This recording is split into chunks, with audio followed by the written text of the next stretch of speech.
Princess Anne and Prince Edward have been tipped to be prominent in the upcoming coronation of King Charles.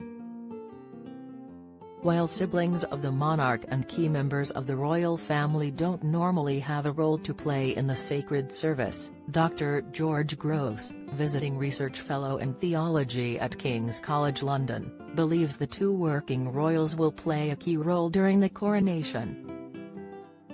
Asked what role Anne and Edward could play at the coronation according to past services, he told Express.co.uk,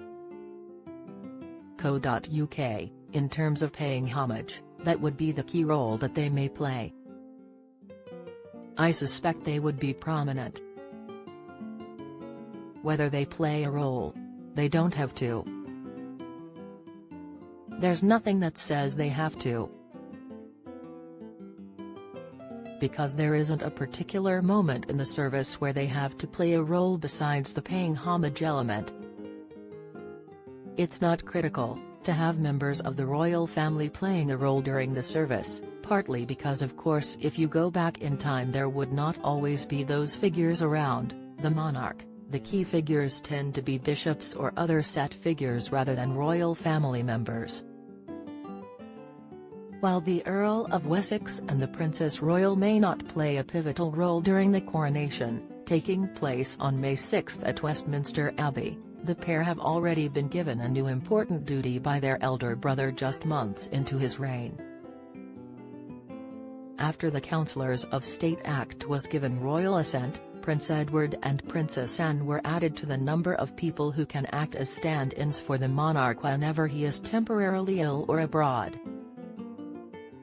This move was undertaken to increase the number of working members of the firm available to carry out constitutional duties whenever needed and lower the chances non-working royals eligible for the Councillors of State role, such as Prince Harry, Prince Andrew and Princess Beatrice, would need to be picked.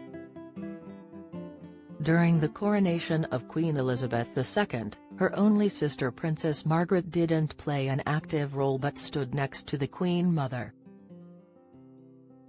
That service saw dukes paying tributes to the crowned sovereign by kneeling before her. King Charles, however, is believed to have decided against including this tradition in his coronation service, the Sunday Times wrote earlier this month. Dr. Gross noted this decision would be beneficial on two fronts.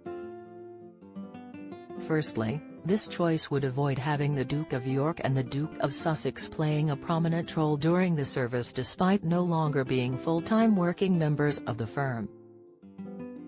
Cutting this part of the service would also help slash the duration of the coronation, Dr. Gross explained.